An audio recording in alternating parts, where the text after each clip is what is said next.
Hello. Right, here at Autocar, we do not really do selfie stick kind of films, but if you'll forgive me, I want to make a slight exception to show you something. And that is a speedo that reads to 500 kilometers an hour. It's about 300 miles an hour.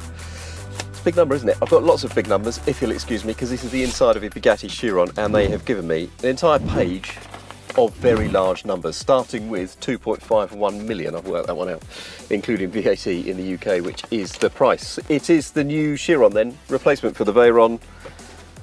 Very simple brief by all accounts, to be better than the Veyron in every single respect. So, still has an 8-litre W16 engine. That's that. Making 1,103 kilowatts, 1,500 metric horsepower, 1479 in our language, 1,600 newton meters of torque, 1,180 pounds-foot, from 2,000 to 6,000 RPM. Drives with a 7-speed DSG dual clutch gearbox. Permanent all-wheel drive. It's actually a Haldex clutch which puts power to the front when the back runs out of grip, so it's kind of rear biased. 285/30 ZR20 tyres. Tyre width at the front is up, tyre width at the back is down to make it a bit more pointy at the front, a bit less understeering. Because I don't know about you, every time I'm driving a 260 mile an hour car, I don't want an understeery one. I want a really fast one. Now, the thing about the Veyron and the Veyron Super Sport, and now the Chiron, is that it's been developed by Volkswagen Group, and from that point of view they want it to be a fully homologated worldwide car that just meets every single crash and emission and noise regulation under the sun. So it does. Ergonomically in here, it's as easy to sit in, pilot, as a Golf. I mean, literally, I'm not making that up. It is as easy to get around in as a Volkswagen Golf. That's the automatic gearbox. It is changing up at 81 kilometers an hour. It's into 6th gear. It's sitting at 1,500 revs. I mean, what a doddle. The ride is pretty composed. You can just hear it as it goes over these surface changes. That's because this car has got a carbon fibre tub. It's unbelievably stiff. Sort of 50,000 newton meters per degree, which is race car stiff. And that means inevitably that quite a lot of noise echoes through it. They've done what they can with the soundproofing, but you know, if you're going to give a car an 8-litre W16 engine with 4 turbochargers, I mean, that's quite a heavy unit, isn't it, really? So to keep the weight down as much as possible, they have tried not to put too much soundproofing in. They've tried to make it out of carbon fibre. This is still a car that weighs 1,995 kilos dry.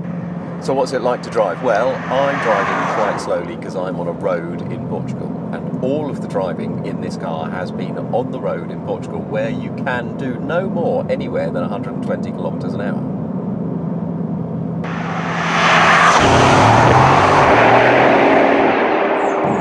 Anyway, what is it like? Well, it gets on unbelievably fast, right? There's a little bit of turbo lag because it's still making 200 brake horsepower per litre. Of course there's turbo lag.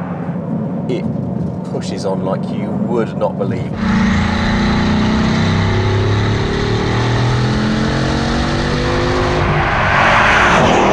It builds speed like you cannot possibly imagine. It is so fast, so brutally fast. It's not an instant Tesla Model S kick in the back where it just really shoves you like that, but it just builds and it does not stop. It just keeps going and going and going. Even when you are beyond 350 kilometers an hour, it just carries on. And 350 is what, 200 miles an hour. The claim top speed is what, 420. That's limited to 420, and that is because the tyres will not cope with any more. But bear in mind, the claim top speed for the Veyron Super Sport was less than 420. I think it's like 410, 415, something like that. And in the end, that did 431 kilometers an hour. Do not be surprised if this thing goes 270, 280. Tyres are the limiting factor. It certainly isn't power. It certainly isn't aerodynamics, because this is slipperier than it was before. It is also a car that handles much better than before, steers really pleasingly, rides nicely, body control is good. I've got some chassis modes if you want them, you know, you can firm it up, but it's just nice if you just leave it as it is, frankly.